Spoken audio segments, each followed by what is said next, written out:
The music world is frozen in grief. Ozzy Osbourne took his final bow on July 2nd after a long and brutal fight with Parkinson's and years of unrelenting health issues. "The past 4 years have been sheer hell," he once said. His legs failed him, his spine shattered in a fall, and the stage, the place he once ruled, became unreachable.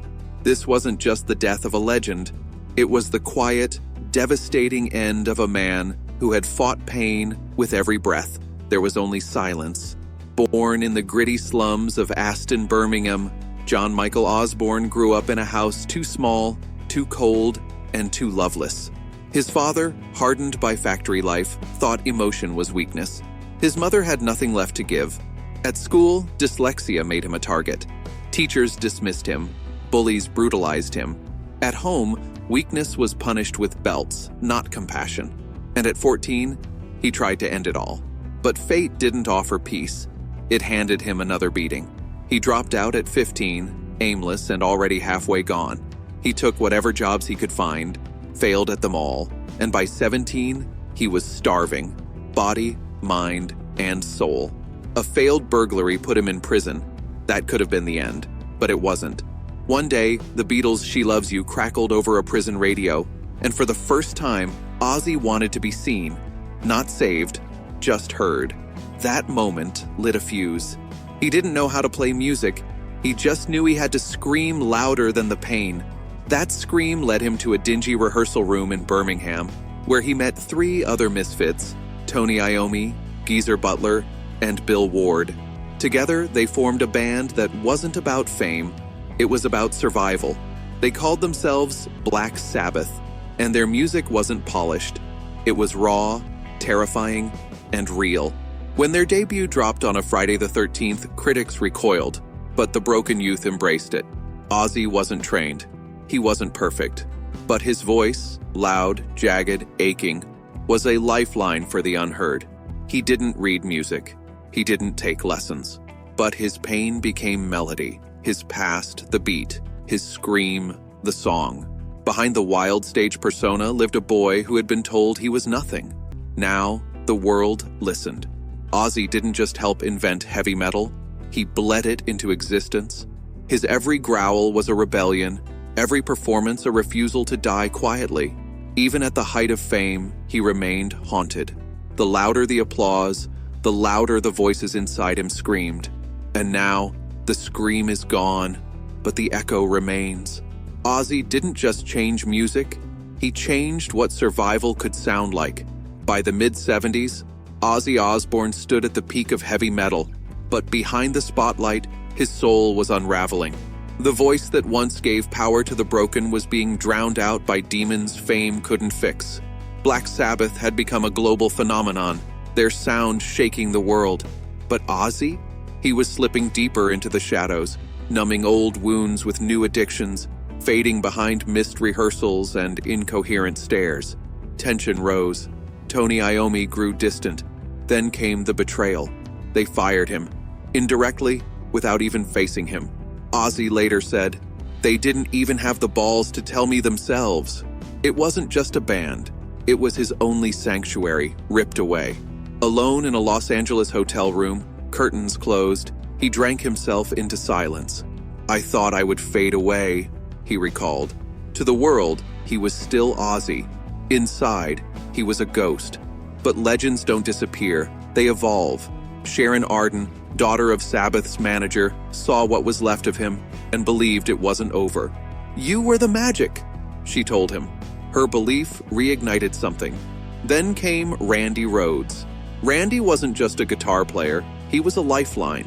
With him, Ozzy built Blizzard of Oz, an album not born from ego, but survival.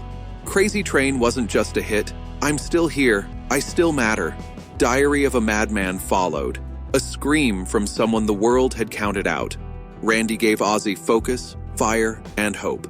"He was my brother," Ozzy said. "The reason I didn't give up." But fate wasn't done being cruel. On March 19th, 1982, a small plane carrying Randy clipped their tour bus and exploded in flames. Ozzy saw it all, saw Randy vanish in fire. "I lost part of myself that day," he later said. The man who pulled Ozzy out of darkness was now gone, and the silence that followed nearly destroyed him. Sharon couldn't reach him. The house went still. Music stopped. Grief didn't just break him, it hollowed him. And yet, from the ashes, he wrote again. Not to move on, but to remember. Every lyric became a tribute.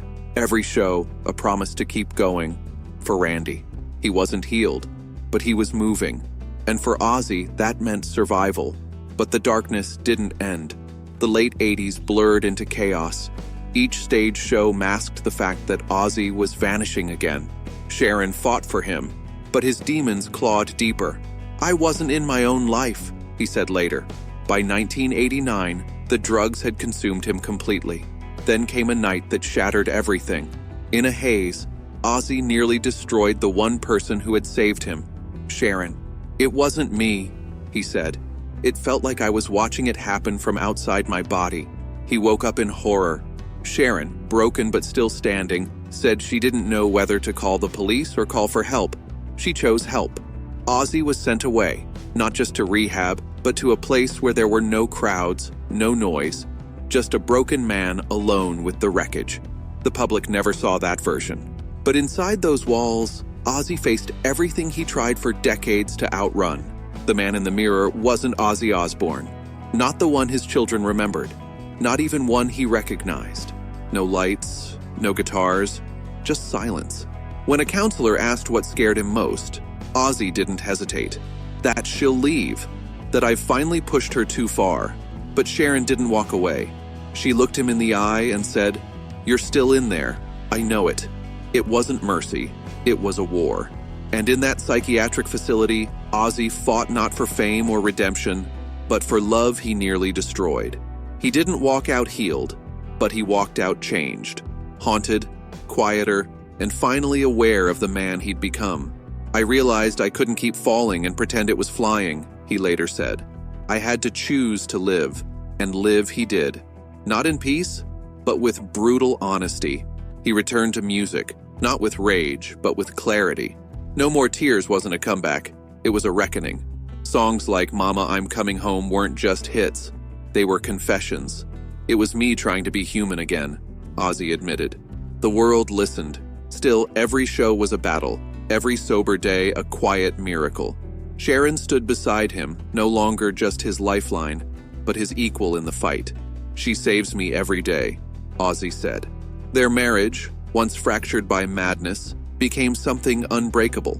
He kept touring, kept creating, terrified of standing still. But the pain never left. It settled in his bones, whispered through lyrics, weighed heavy in his eyes. When he screamed on stage, it wasn't for applause. It was to survive. And then, another blow. In 2003, a quad bike accident nearly killed him. Multiple fractures, collapsed lungs, a coma. For days, he teetered on the edge. Sharon prepared to say goodbye. But Ozzy came back, again. Doctors said he might never walk. Months later, he stepped onto a stage. Each breath, each step, a rebellion against fate. I wake up and it hurts, he said, but I'm still breathing. That's enough. He aged, slowly and visibly. His roar became a growl, but he never stopped. Until one fall in 2019 dislodged metal rods in his spine, tearing open pain like a curse repeating itself. Then came a darker blow. Parkinson's. Not fast, not loud, just a quiet theft, day by day. I can't walk properly, he admitted. No persona, no act, just truth. And when the truth came, the world didn't turn away. It leaned in.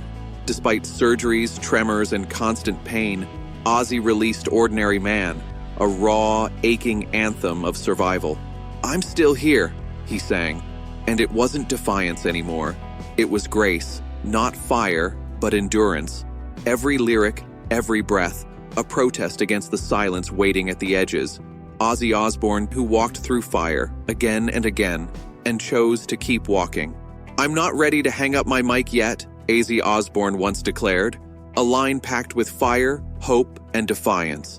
That relentless spirit defined his life more than fame or fortune.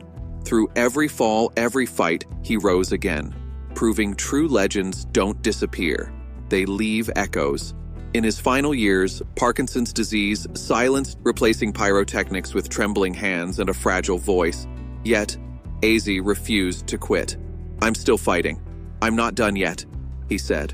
With Sharon by his side, he turned his home into a sanctuary, holding on to music and memories. On July 21st, Ozzy made his final stage appearance in Birmingham with Black Sabbath, announcing it might be his last. Funds raised supported Parkinson's research and children's charities. Away from the spotlight, he shared his truth on a podcast and found peace with family. His legacy lives through his children and a mission funding mental health, addiction recovery, music education, and animal rescue. A twice Rock Hall of Fame inductee, Ozzy's music and spirit continue to inspire. The wild madman now rests, his roar echoing forever. If his story moved you, share your memory or say thanks. Because his legacy isn't chaos, it's proof that even the most broken souls can light the world on fire. Rest well, Ozzy.